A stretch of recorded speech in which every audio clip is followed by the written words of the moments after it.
Assalamualaikum warahmatullahi wabarakatuh. Waalaikumsalam warahmatullahi wabarakatuh.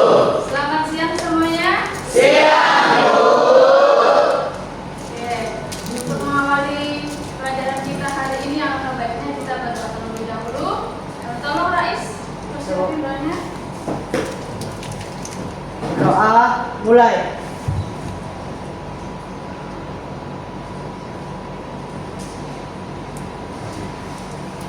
Berdoa selesai.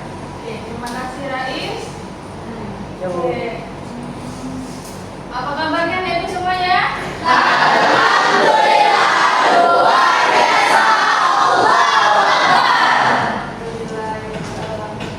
Sehat semua ya?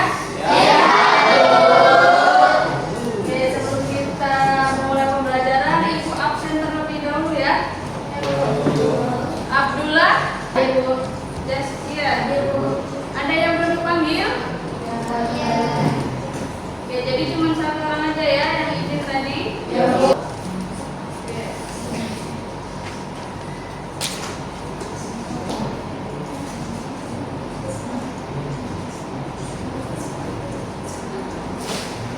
Oke, untuk pembelajaran kita hari ini kita akan belajar tentang pengoperasian, pengaplikasian, dan kolaborasi perangkat kecerdasan artifisial.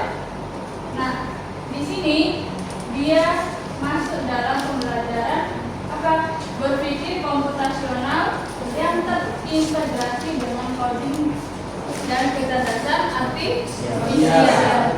Oke, sebelum kita masuk ke pembelajaran ini, Ibu mau bertanya terlebih dahulu, apakah kalian tahu apa itu berpikir komputasional? Apa itu berpikir komputasional? Ya. Secara nasional. Jadi, Berpikir komputasional adalah konsep berpikir yang mengidentifikasi dulu lalu memahami, setelah itu mencari solusi dengan menggunakan pengetahuan data. oke, beri aplaus. Yang lain? Menurut pandangan yang lain?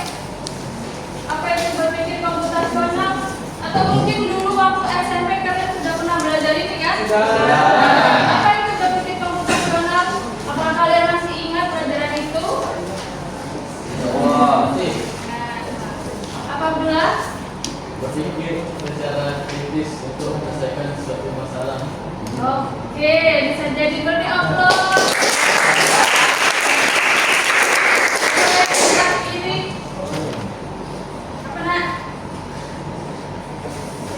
Berpikir komputasional adalah proses berpikir untuk menganalisis masalah, kemudian mencari solusinya dengan bantuan teknologi. Dengan bantuan komputer ya. Oke,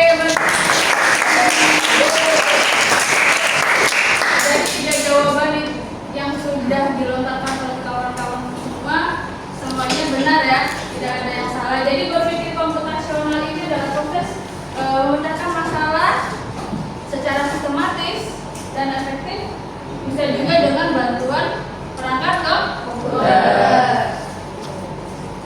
Oke, kemudian ada yang tahu apa itu coding dan kecerdasan artifisial? Kecerdasan artifisial atau bisa juga kita sebutnya apa? Nah, dalam pembelajaran ini kita nggak menyebutnya AI lagi, tapi kita menyebutnya KA atau kecerdasan artifisial. Ada yang tahu? Kecerdasan buatan. Kecerdasan buatan. Ya, kecerdasan buatan yang seperti apa? Yaitu contohnya cek. Jadi apa lagi? Oke, kalau codingnya? Program masuk Program. Oke, berarti sedikit demi sedikit kalian sudah mengerti lah dari judulnya, sudah membayangkan kita akan belajar seperti apa hari ini, benar atau tidak? Oke, ini pernah semangat ya. Coba berdiri semuanya. Kita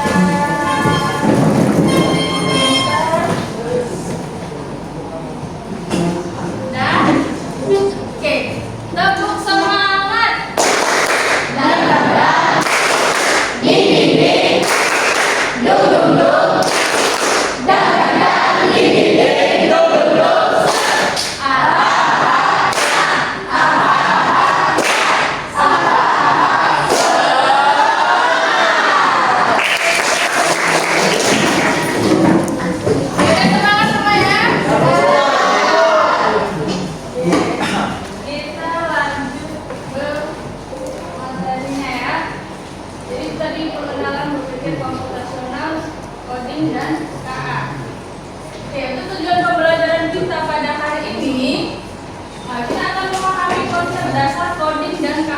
ya.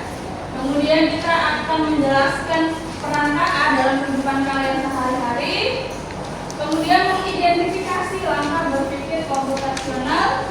Dan yang terakhir adalah mengintegrasikan KA dan coding untuk menyelesaikan masalah. Tadi kan berpikir komputasional. Berarti apa tadi? Konsep berpikir untuk memecahkan masalah ataupun dengan bantuan perangkat komputer.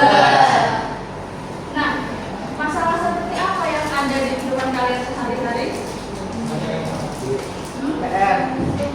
Yang mengerjakan PR, apa lagi?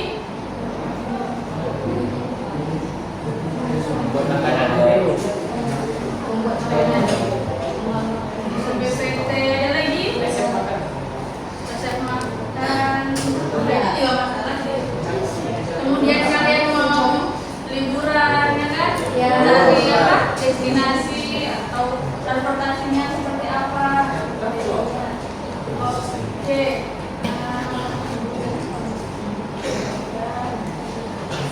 Kita bahas di coding dulu ya. Tadi kan belum paham apa itu coding. Nah, coding itu apa?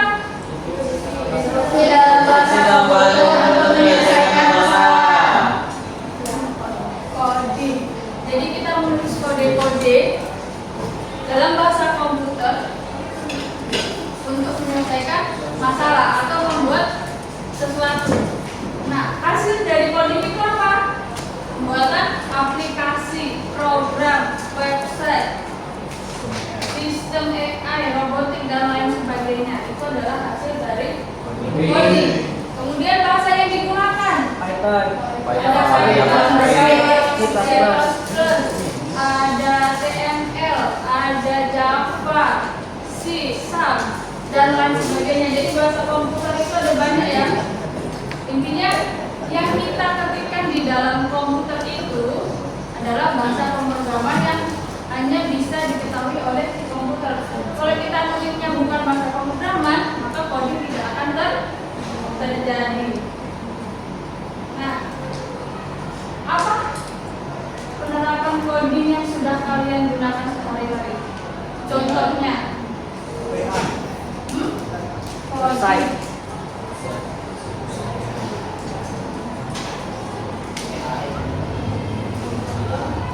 kalian sudah menggunakan coding belum? Setiap harinya? Yakin belum? Contoh coding apa? Contoh coding apa? Ini lagi bahas coding ya, belum ke KA. Contoh coding, ada yang tahu? Aplikasi, ada lagi? Website, sistem AI, ada lagi? Yang sering kalian gunakan, yang sering kalian temui di kehidupan kalian. Apa? HP. Gini, kan kalian pegang HP nih. Pasti kalian nanti menghidupkan dan mengaktifkan ya. Nah, tombol on off ini sudah termasuk dalam coding. Kenapa gitu? Ya kan dia sudah diprogram sehingga saat kita klik tombol on dia akan menyala. Ketika kita tekan off dia akan mati. Jadi apa contoh di kehidupan kalian sehari-hari selain HP? Remote apa? Remote TV, remote AC. Kenapa seperti itu?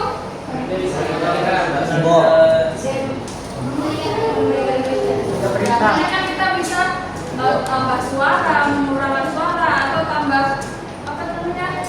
Kalau AC tambah kencang atau tambah dingin. Apalagi contohnya? Ada kalkulator, ya nggak? Ya. Apa lagi? Keyboard. Jadi yang dimaksud coding itu suatu benda yang tadinya dia mati, tapi kita tambahkan komputer kecil di dalamnya sehingga dia bisa hidup atau menyala. Ya, itu disebut dengan coding. Sama halnya kalian masuk ke mall, di pintunya. Oh iya. Nah, dia kan langsung kebuka tuh. Nah, tasnya itu kan pakai sensor. Ya. Ya udah, sensornya itu dikasihlah coding. Makanya dia akan terbuka secara otomatis jika kita mendekat. Apalagi ada lift juga bisa, ya kan? Atas. Kemudian apa? Eskalator. Jadi banyak kan? Contoh dari coding. Jadi coding itu nggak harus kalian buat program besar, kemudian hasilnya selalu program yang tidak bisa kalian lihat. Bisa juga lampu merah. Iya Bu. Nah, ya kan? Nah, jadi dia akan di dalamnya itu ada proses pengkodingan. Jadi kapan dia mati, kapan dia merah, kapan dia kuning, dan kapan dia hijau. Semua sudah diprogram sehingga saat waktunya dia merah dia akan hidup merah, saat waktunya kuning dia kuning, dan waktunya hijau dia akan hijau. Oke, paham sampai sini? Nah, di dalam coding ini juga di pembelajaran itu ada 3 metode untuk pembelajarannya. Yang pertama menggunakan plug atau komputer. Kedua ada unplug. Berarti kalau unplug tanpa menggunakan komputer. Jadi bisa dengan simulasi atau permainan, game dan segala macam yang biasanya kalian lakukan di pelajaran penjas. Nah, itu juga bisa termasuk coding. Asalkan ada step-stepnya yang dilakukan oleh si gurunya. Kemudian yang terakhir ada internet base. Jadi berbasis internet. Oke, kemudian kita masuk di KA. Apa itu KA? Kecerdasan artifisial. Oke, kecerdasan buatan yang meniru Manusia. manusia ya. Jadi sudah sering kalian gunakan dan sudah sering kalian dengar di kehidupan kalian. Contohnya apa? Google. Translate. Apalagi kayak GPT, apalagi? Face recognition. Siapa yang belum pernah menggunakan KA? Siapa yang saya Dia tak pernah Kalian gunakan chat GPT untuk apa?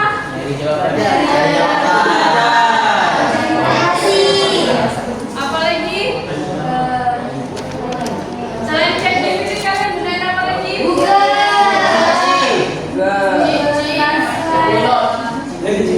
Google apa? Translate untuk apa? Ada lagi? Google Maps. Nah, di sana sudah HP kan? Google Maps bisa. Itu ada yang kalian gunakan. Kalian nggak pakai Canva?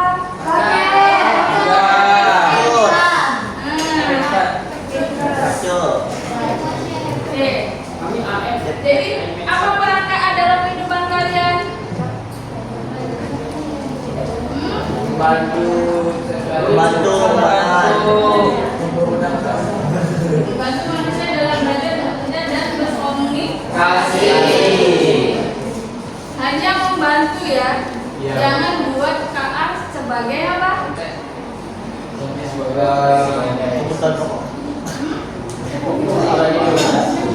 Ya, jadi itu pokoknya kita harus KA ini sebagai alat bantu atau asisten kita, jangan sebagai guru kita. Jadi informasi yang di dalam KA tidak selalu akurat. Jadi kita harus mencari tahu terlebih dahulu kebenarannya.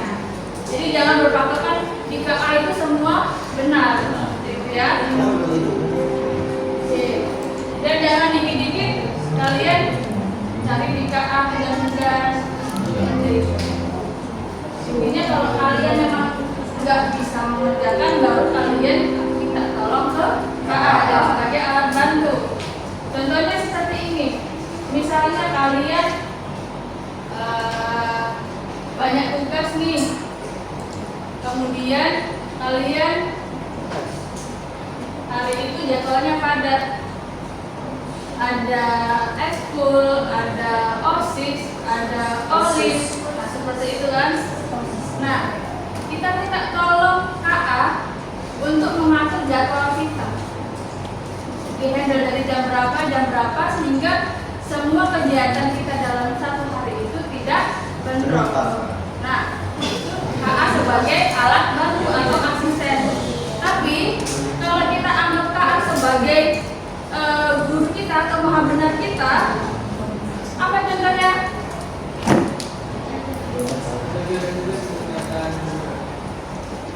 Nah, jadi keterangannya gini,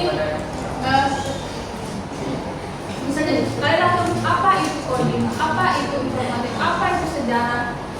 Nah, berarti kan kalian langsung bertanya ya kan, bukan minta tolong ibaratnya seperti itu. Beda kan? Dari cara kalian minta tolong buatkan jadwal sehingga kita bisa terbantu dengan kalian mencari pengertian atau apapun di dalam KA. Beda nggak? Beda. Jadi jangan mengatakan seperti itu ya. Oke. Kemudian, nah ini KA adalah kehidupan kita sehari-hari. Nah di dalam pendidikan sudah jelas ya. Dia bisa aplikasi koreksi teks, misalnya nanti di penyentingan paragraf dalam bahasa Indonesia. Jika kalian mengarang bebas, kemudian kalian harus menyunting ejaannya, tulisannya mana yang benar, bisa digunakan pakai IHS. Kemudian error-nya. Nah, di transportasi apa? Beta atau Google Maps. Kemudian di hiburan, musik, film, bisa juga apa? Ya, kalian main TikTok, main apa lagi?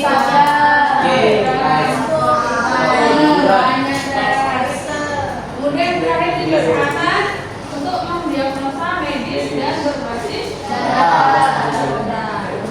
Oke. Nah, biasanya kalau kita menggunakan KA, bagaimana caranya? Dengan menuliskan prompt ya. Prompt itu perintah yang kalian ketikkan di dalam KA untuk menghasilkan yang kalian inginkan. Itu disebut dengan prompt. Jadi nanti kalian ketikkan apa di situ? Nah, pertanyaan kalau kalian di TikTok kalian biasanya searching apa? Tak ada loh.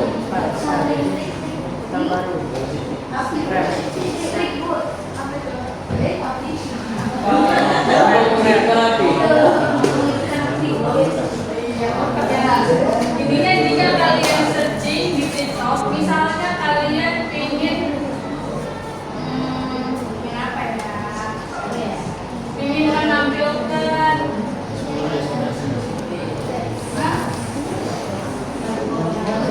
breaking yang bagus gitu kan?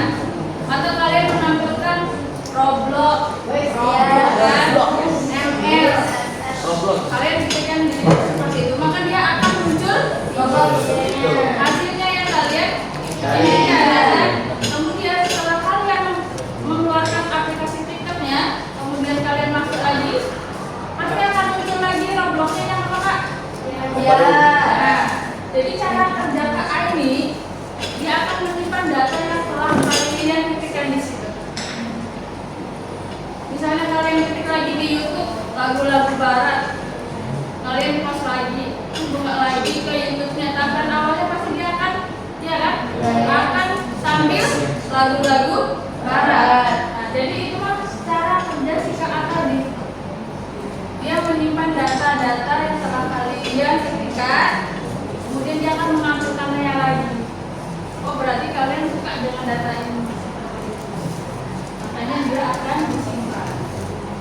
Paham sampai sini? Paham. Oke. Tadi udah coding dan KA. Sekarang kita masuk di konsep berpikir Komputasional. Tadi kan berpikir komputasional adalah apa? Memecahkan masalah.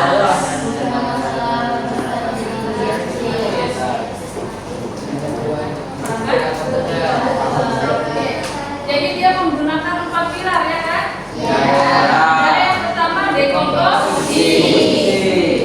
Dekomposisi berarti memecahkan masalah. Yang kedua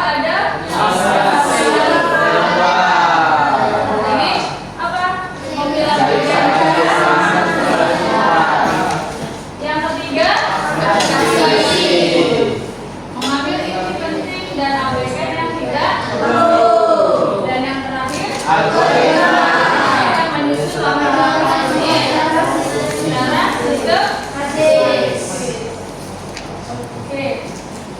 Dari konsep dan pilarnya di sini kalian sudah paham kan? Sudah pernah kalian pelajari? Jadi kita lanjut ke hubungan coding KA dan berpikir komputasional.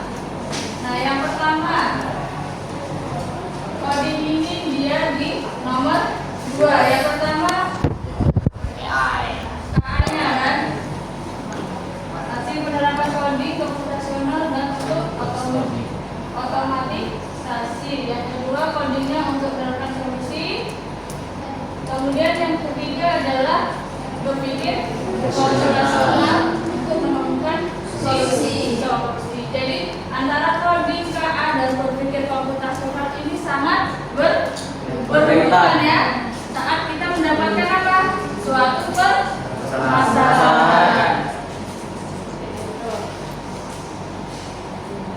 Kemudian di sini ada tantangan dan etika dari KA. Nah, resikonya apa? Sudah pasti kalian akan ketergantungan. Kemudian pasti kalian cuma di apa? Copy paste.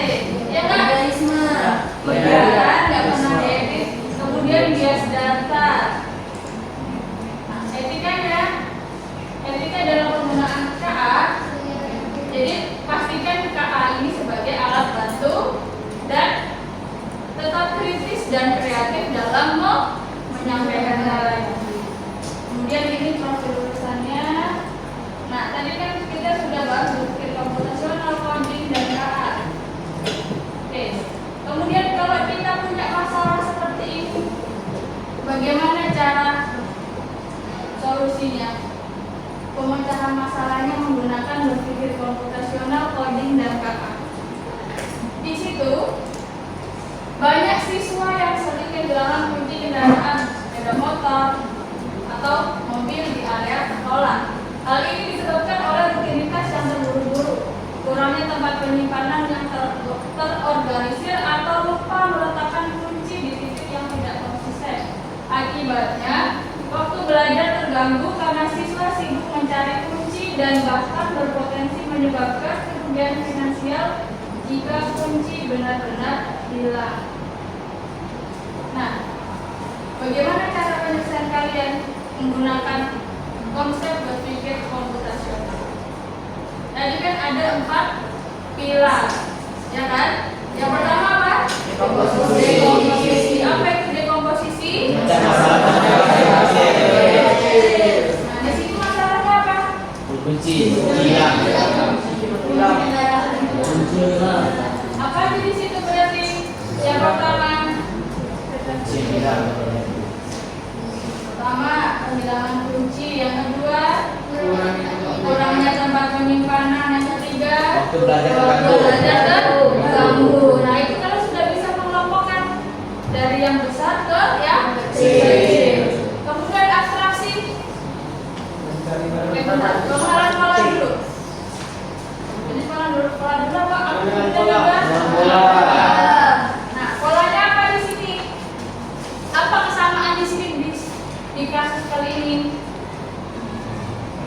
Di tempat yang sama. Seringnya apa? Terburu-buru di area sekolah. Kemudian apa lagi di situ?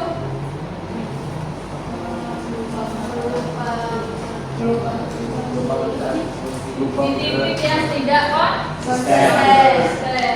Jadi kalian sudah tahu polanya, pasti dia hilangnya di area itu ya, di sekolah. Kemudian ada abstraksi. Nah, abstraksi apa? Memilah bagian yang penting dan membuang yang tidak penting atau tidak perlu. Jadi apa di sini yang harus kita fokuskan?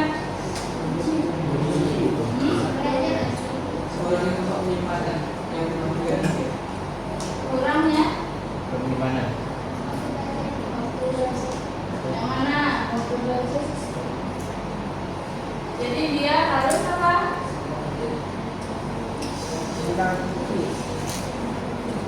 kurangnya tempat penyimpanan yang terorganisir. Jadi fokusnya ke situ biar dia itu tidak lupa meletakkan Kunci. Kemudian yang terakhir ada algoritma. Jadi kita susun tadi langkah-langkahnya ya Kak. Ya, dari pengenalan pola, abstraksi sehingga nanti menemukan solusi. Paham tadi itu?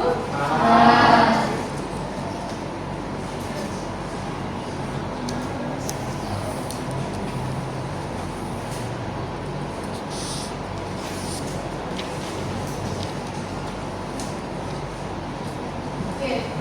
Untuk kegiatan belajar kita hari ini, kita akan coba menyunting paragraf sesuai permasalahan kita tadi menggunakan Nah, di situ susun algoritma sederhana untuk menyunting paragraf menggunakan langkah berpikir konvensional. Jadi, kalian nanti akan menyelesaikan masalah-masalah tadi bisa menggunakan apa aja? ChatGPT, Grammarly, dan Wildboard. Oke.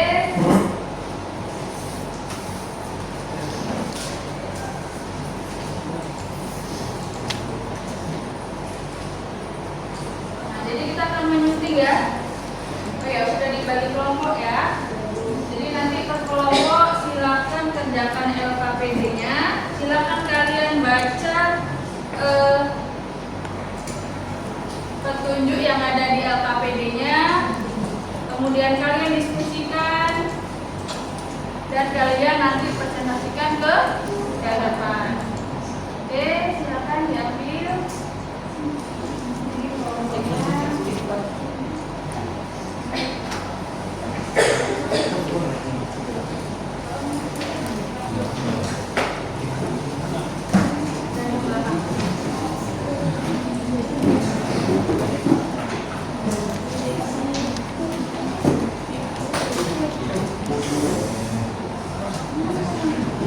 Oke, itu contohkan terlebih dahulu ya.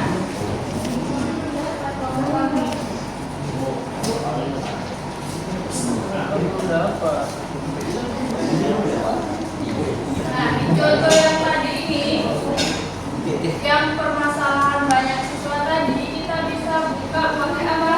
Di situ ChatGPT ya. Coba kita buka ChatGPT. Nah, pasti di sini kita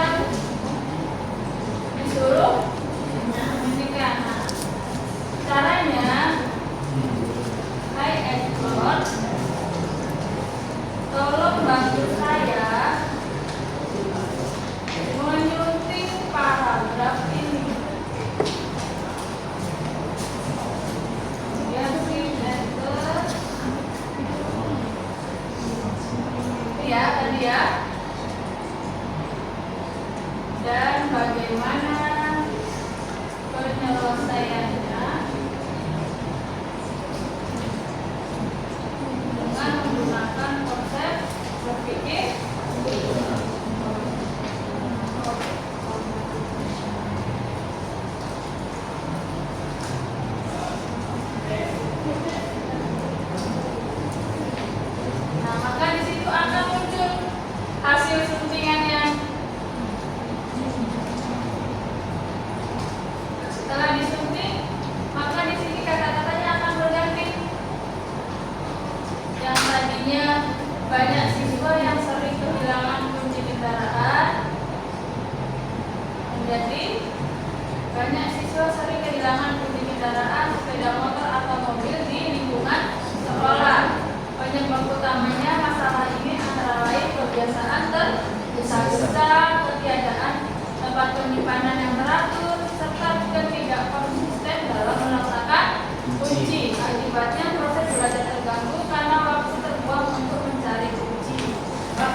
kata-kata yang lebih baik, ya Kak? Kemudian bagaimana proses penyelesaiannya dengan proses berpikir komputasional? Yang pertama, dekomposisi. Berarti kita pecahkan di bagian-bagiannya. Yang pertama, siswa sering terburu-buru, tidak ada tempat khusus untuk menyimpan kunci. Kemudian kunci diletakkan di tempat berbeda-beda. Kemudian dampak waktu belajar terganggu. Kemenangan polanya apa? Jadi pola yang sering muncul apa? Siswa kehilangan kunci terutama saat masuk atau keluar sekolah. Nah, terjadinya karena kebiasaan tidak konsisten dalam menyimpan. Kemudian kuncinya sering diletakkan di saku, tas atau meja tanpa teratur, tidak teratur. Kemudian dalam abstraksi kita pilih mana yang lebih penting. Nah, di sini memfokuskan sistem penyimpanan yang terorganisir dan mudah diakses, misalnya di ruang sekolah, ya kan? Kemudian dia akan mengurangi potensi lupa melalui kebiasaan atau teknologi sederhana. Algoritmanya atau langkah-langkah dari masalah tadi sudah menyiapkan loker khusus atau gantungan kunci, kemudian menerapkan kebiasaan rutin, membuat penanda dari si kunci tadi, bisa kasih gantungan atau kasih label nama. Dan yang terakhir adalah menggunakan gantungan kunci digital, bisa pakai Bluetooth yang bisa terhubung ke smartphone. Nah, seperti itu ya yang kalian kerjakan. Kalian coba sunting paragraf yang ada di LKPD-nya. Kemudian kalian cari ejaan atau tata bahasa yang salah. Dan kalian coba cari penyelesaiannya dengan konsep berpikir komputasional. Nah, di situ menggunakan dua cara ya, secara manual versus menggunakan KA. Nah, silakan kalian diskusikan. Ibu kasih waktu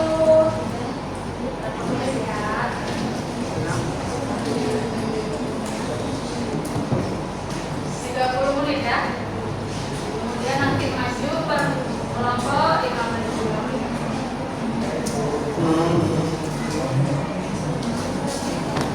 Kalian boleh bebas menggunakan ini ChatGPT atau menggunakan Flipboard. Untuk yang ini silakan kalian lakukan. Ya, kami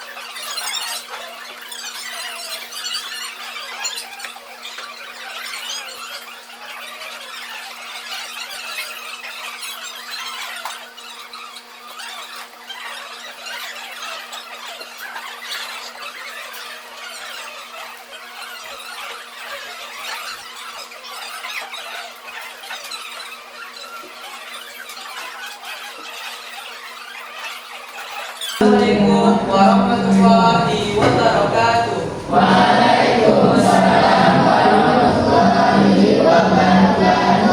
Perkenalkan, kami dari kelompok Sekarlet yang beranggotakan saya PHK Safina, saya Natilanda, saya kami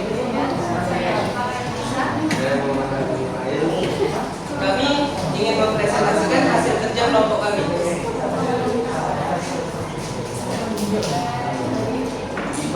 Di sini kami menemukan beberapa masalah dari teks, dari beberapa paragraf yang pada depan. Di sini kami menemukan bahwa ada 3 kesalahan yang kami temukan, seperti Kesalahan yang pertama itu penjelasan ide, sebenarnya seperti mereka harus sampai di sekolah dan masuk ke bunyi agar tak mendapatkan hukuman. Menjadi kata-kata yang sebenarnya itu seperti mereka harus sampai di sekolah sebelum masuk ke bunyi. Hal ini bertujuan agar para siswa menjadi disiplin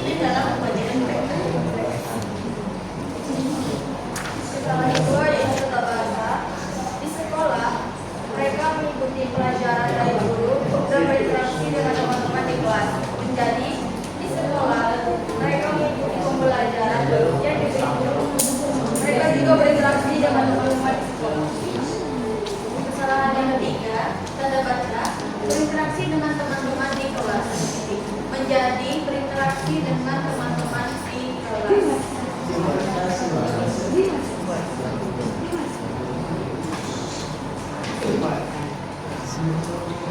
Baik, seperti yang kita dengar sebelumnya, dia mungkin bersifat mirip atau lebih kurang sama, tapi kata-katanya itu bisa dibedakan seperti tanda bacanya, spasinya, ataupun kata-kata tambahannya untuk mempertegas paragraf tersebut, seperti kata oleh karena itu, dengan demikian, karena hal tersebut.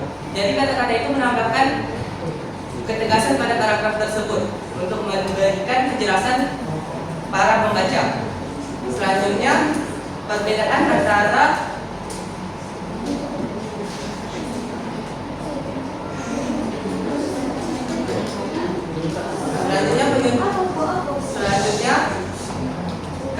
perbandingan antara hasil suntingan AI dan suntingan manual kami.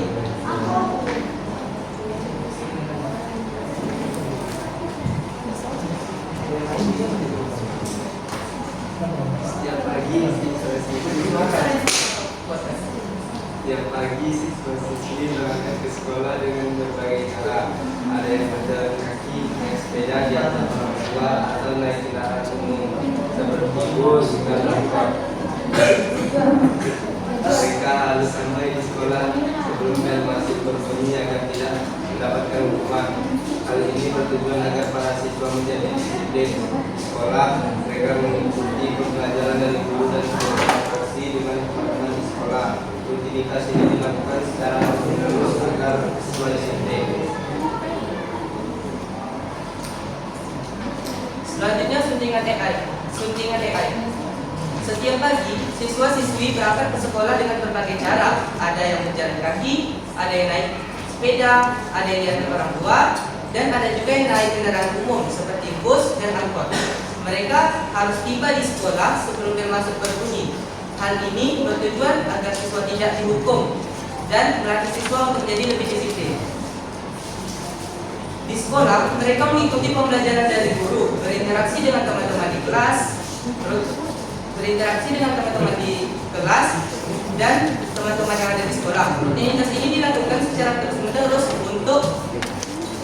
untuk para siswa agar mencapai cita-cita mereka. Sekian dari kelompok kami, lebih kurang kami mohon maaf. Wassalamualaikum warahmatullahi wabarakatuh. Waalaikumsalam warahmatullahi wabarakatuh.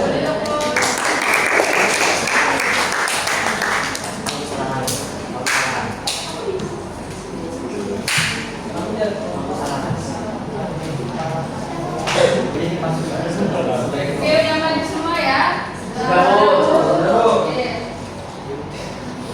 Jadi udah paham apa itu AI, apa itu coding, dan bagaimana penyelesaian masalah dengan berpikir Rasional. Sudah paham cara kerjanya? Tapi tadi kayaknya ibu banyak melihat kalian masih belum paham banget cara penggunaan prompt-nya, ya kan?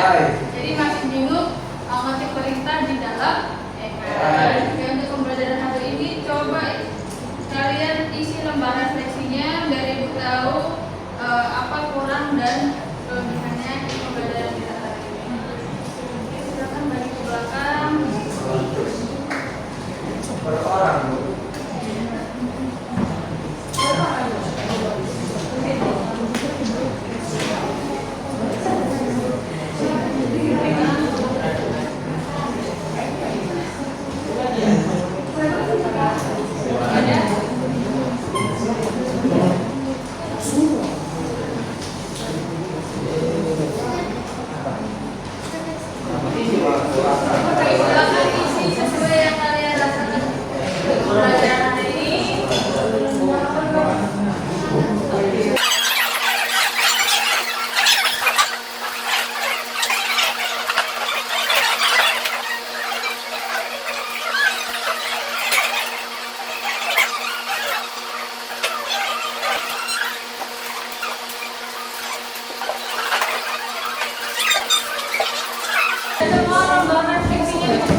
membantu kita untuk kehidupan kita di masa yang akan datang.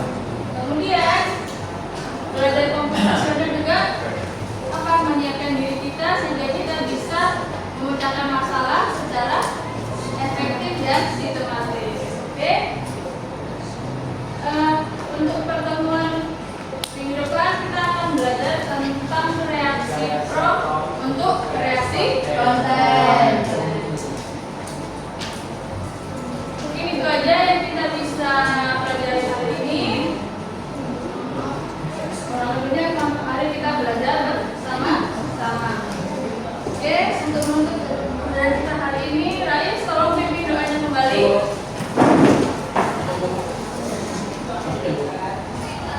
Sebelum mulai kita mengakhiri pelajaran hari ini, marilah kita tutup dengan doa menurut agama dan kepercayaan masing-masing. Berdoa mulai.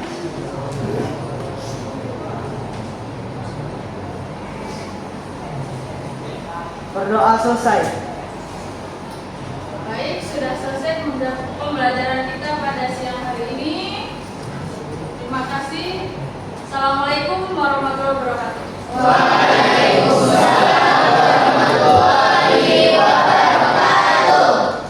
Selamat siang. Oke, tepuk tangan.